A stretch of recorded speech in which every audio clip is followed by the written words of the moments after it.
Hello students, today we are going to start new chapter in class 12 computer science. That is, we are going to see functions.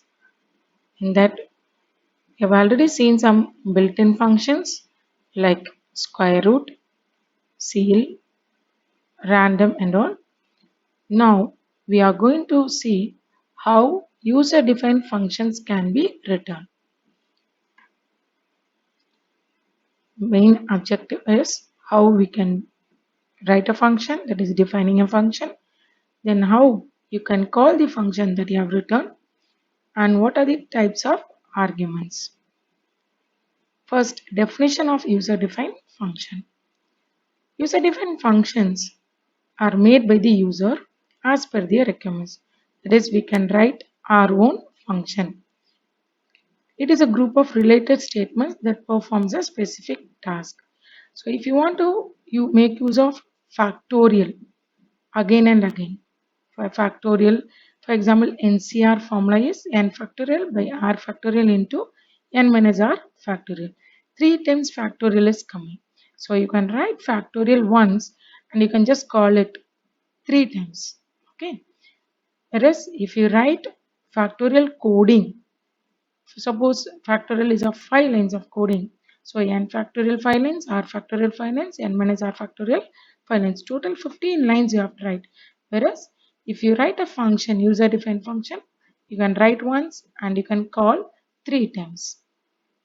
Now next, it helps to break a program into smaller and modular chunks. Instead of having a very lengthy program, you can make use of functions and you can call it, so it will become small.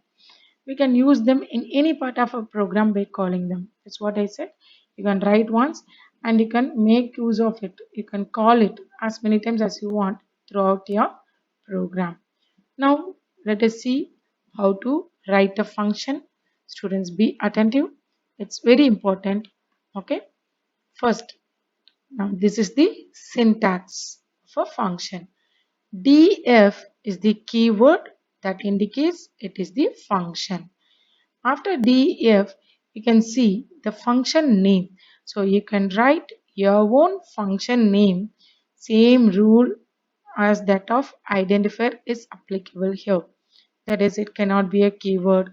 No extra symbols can be used. All those rules applicable. Now next, when you see within bracket, if you want to pass any value, they are known as parameters. Then this colon indicates that this is the function header, it ends here. After that, you can see the statements of those functions, so everything will be indented. Okay, and a function may or may not return value. That is, if you take square root, this returns the value of square root. Okay, so that returns value. So when we write our own functions, we can have the function with values returned or without values returned also. Now let us just look into this. Def to start a function, then the function name, then within bracket the parameter, colon, then as usual the statements. Okay, so this is very important. Now let us see some simple examples for the function. First one, write a function greet1. Name of the function is greet1. There is nothing given in the parameter. There is, we are not going to pass any parameter. This function is just going to print the message hello.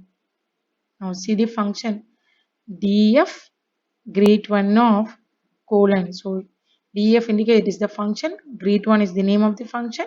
There is no parameter passed. So this is the function without parameter. And what is this going to do? Just it prints hello. Next function, write a function greet2 to get name as parameter from the user and print the message hello along with the name. So next function is greet2. So def greet2. So we have to get name as parameter. So just I have written name. Don't give quotes. It's a variable. And it should print the message hello. So hello along with the name. So I give a comma and write name.